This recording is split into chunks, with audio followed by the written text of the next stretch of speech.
रात्रीचे 11 वाजले होते. अश्विनी अर्जुन बरोबर क्लबमध्ये होती. तेव्हा अचानक अश्विनीचा मोबाईल रिंग करायला लागतो. अरे याचा कॉल काय येतोय? स्क्रीनवर जॉन लिहिलेलं होतं. काय झालं बेबी, काय बघते? अरे काही नाही, माझ्या नवऱ्याचा कॉल आहे.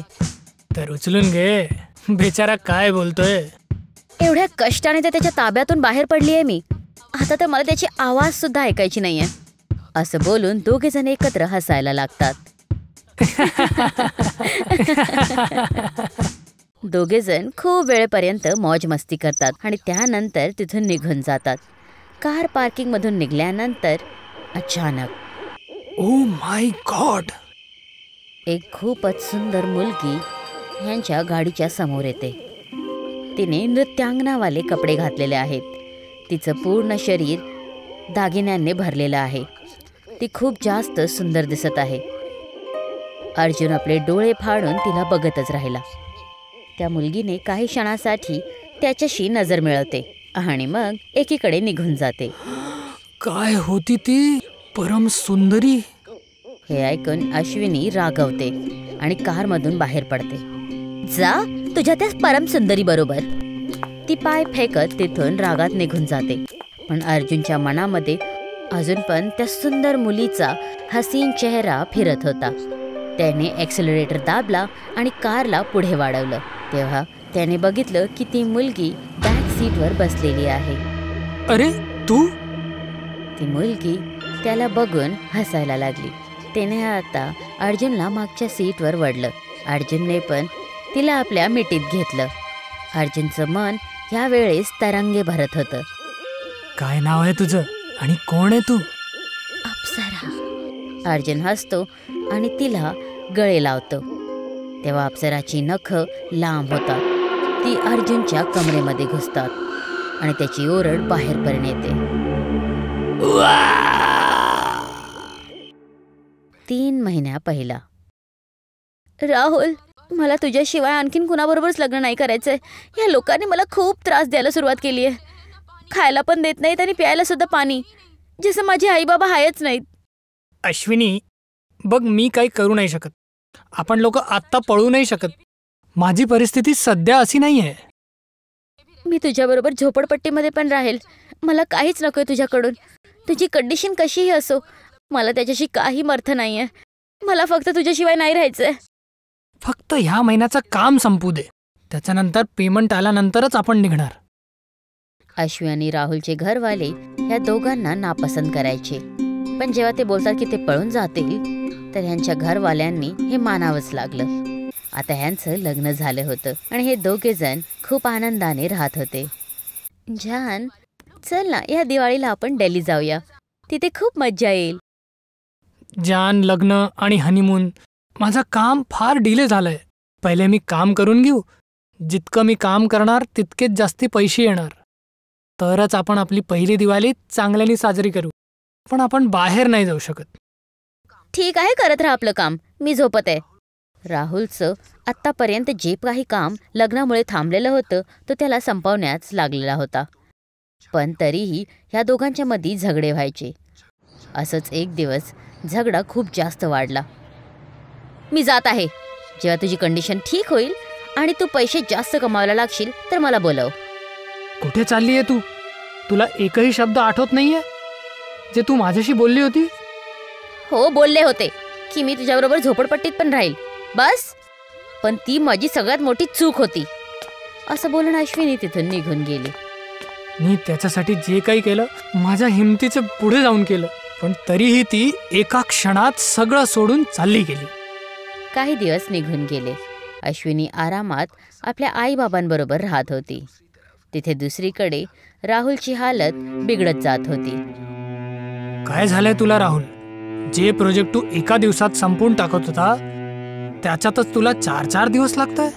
काय होणार तुझं? सर, मी काय सांगू, आता माझं डोकं त्यावेळेस सारखं काम करत नाहीये जेव्हापासनं अश्विनी मला सोडून गेली आहे. हे बघ, ते तुझी पर्सनल प्रॉब्लेम आहे. मला माझं काम कम्प्लीट पाहिजे आणि ते तूच करू शकतो. राहुलने खूप वेळा अश्विनीला कॉल केला, पण अश्विनीने त्याचा एक पण कॉल घेतला नाही.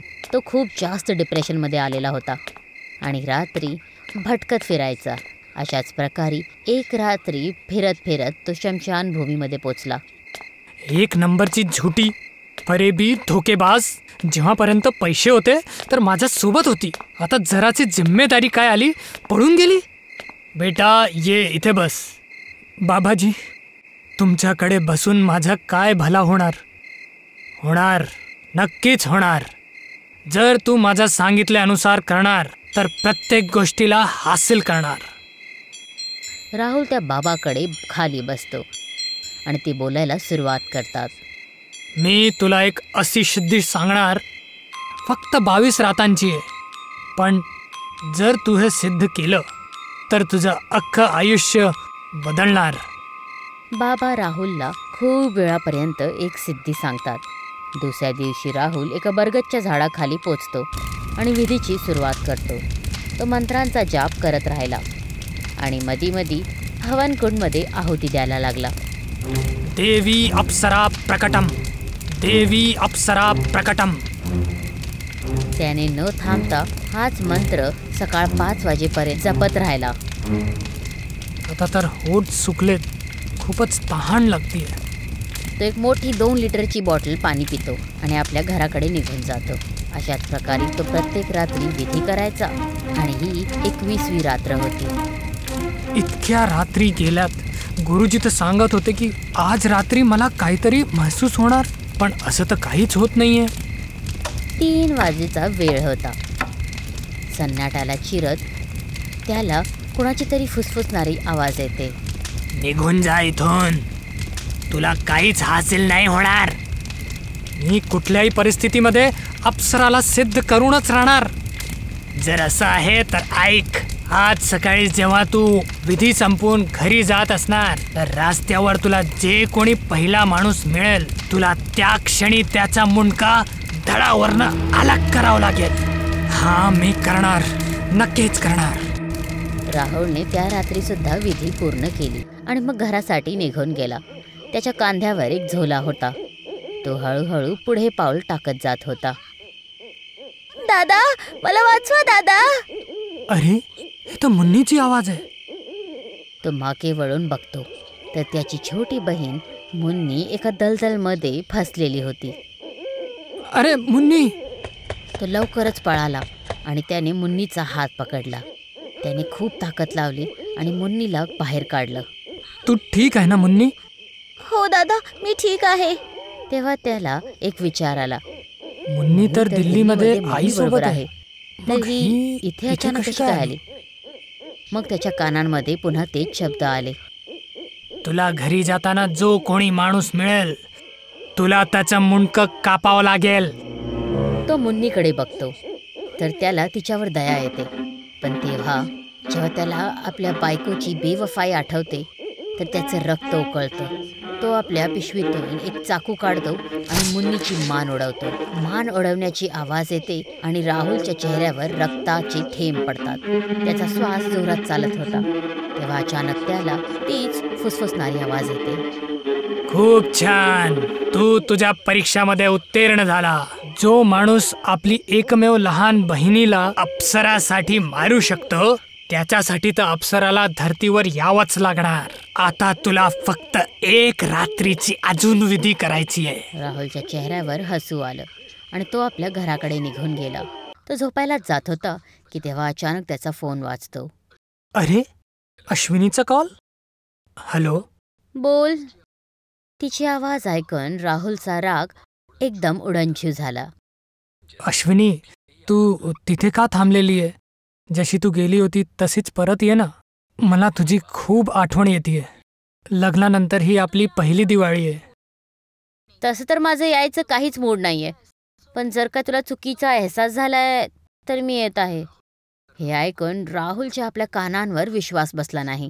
त्याला खूप जास्त आनंद झाला होता. I love you jaan, I really love you. I love you too jaan. Rahul काहीच वेळामध्ये अश्विनीच्या घराकडे पोचला. अश्विनी पहिलाच सूटकेस घेऊन बाहेर उभी होती. राहुल तिला बाईकवर बसवतो आणि तो तिला घरी घेऊन येतो. अश्विनी आता परत आली होती म्हणून त्याने शेवटच्या रात्रीच्या विधीवर लक्ष नाही दिलं. राहुलकडे कमी पैसे होते पण त्यानंतरही तो अश्विनीला दिल्ली घेऊन गेला. तिथे पूर्ण दिवस फिरल्यानंतर, चला आता घरी जाऊया. आता नाही, आता मला क्लब पण जायचंय. अश्विनी, बस झालं ना. माझ्याकडे अजून फिरायला टाइम नाहीये आणि पैसे पण नाहीये. जेव्हा तुझ्याकडे पैसेच नव्हते तर मला बोलवण्यासाठी इतकं तडपत का होतास? तर तू तेव्हापर्यंतच माझ्यासोबत राहणार जेवढी मी तुझ्या शौकासाठी पैसे खर्च करता राहणार. मी तुझ्यावर काही कमी खर्च केलाय का? फक्त क्लब जायला नाही म्हटलं तर तू अशी बिहेव करतेय. बस, खूप झालं. मला आता तुझ्याशी भांडायचं नाहीये. ती बॅग उचलते, तिथून निघून जाते. आता राहुलच्या रागाचा ठिकाणा नव्हता. तो त्याच वेळेस शमशान घाटवर पोचला आणि कुंड समोर पोचला. मला माफ कर अप्सरा, मी काल नाही आलो. माफ कर मला. तू त्याला नाराज केले. आता तू त्याला इतक्या आसानीने सिद्ध नाही करू शकत. खूप कष्ट घ्यावं लागणार. मी तयार आहे, चाहे कितीही कष्ट घ्यावं लागणार. तो कुंडच्या समोर बसलेलाच होता की तेव्हा 4 कावळे येऊन त्याच्या बाजूला फिरायला लागले आणि आपल्या चोचीने त्याचे कपडे फाडायला लागले. काहीच वेळानंतर त्याची शेट उतरली आणि खूप जखम त्याच्या शरीरावर बनले. जा, निघून जा इथून, नाहीतर तुझी मौत होणार. मला मृत्यूची भीती नाही.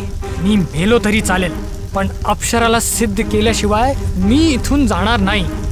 त्याच्यावर बदला घेण्याचा भूत सवार होता, म्हणून तो आपल्या जागेवरून उठला नाही आणि त्याने पुस्तक काढून मंत्रांना वाचायला सुरुवात केली.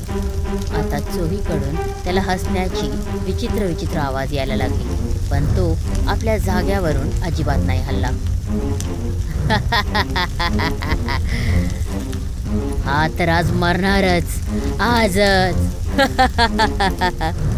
अप्सरा देवी प्रगट व्हा, अप्सरा देवी प्रगट व्हा, अप्सरा देवी प्रगट व्हा.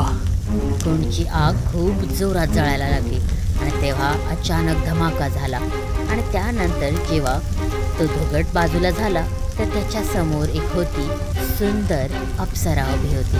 तिला बघून काही क्षणांसाठी राहुल पण बहकून गेला होता, पण त्याने आपल्या भावनांवर काबू घेतला. मी अप्सराला सिद्ध केलं, मी अप्सराला सिद्ध केलं. अश्विनी, आता मी तुझ्याकडनं हिशोब घेणार. जितकं फरेब तू माझ्यासोबत केलंय, मी सगळ्यांचा बदला घेणार.